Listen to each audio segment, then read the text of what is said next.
বন্ধুরা, মাল্টি ব্লকে তোমাদের সবাইকে স্বাগত। আজকে আমি তোমাদেরকে লক্ষ্মী পুজোর বিশেষ কার্যকারী টোটকা নিয়ে কিছু কিছু কথা বলবো এই ভিডিওতে।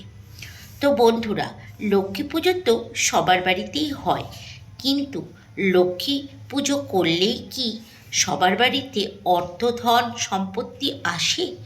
সেইটা নিয়েই আজকের ভিডিওটা পুরোটা দেখবার জন্য অনুরোধ রইল।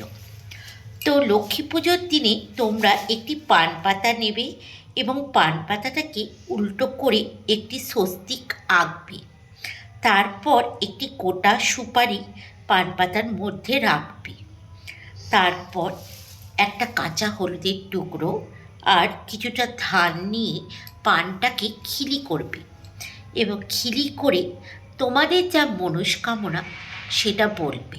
বলে তোমাদের ঠাকুর ঘরে যে লক্ষ্মী ঠাকুর আছে তার চরণে সেটা অর্পণ করবে। প্রতি বৃহস্পতিবার এটা করো, তাহলেই দেখবে তোমাদের জীবনে একটা চমৎকার এসে গেছে। প্রতি বৃহস্পতিবার এই জিনিসটা করলেই তোমাদের জীবনে তো ধন, সম্পত্তি, অর্থ সব পূর্ণরূপে বজায় থাকবে।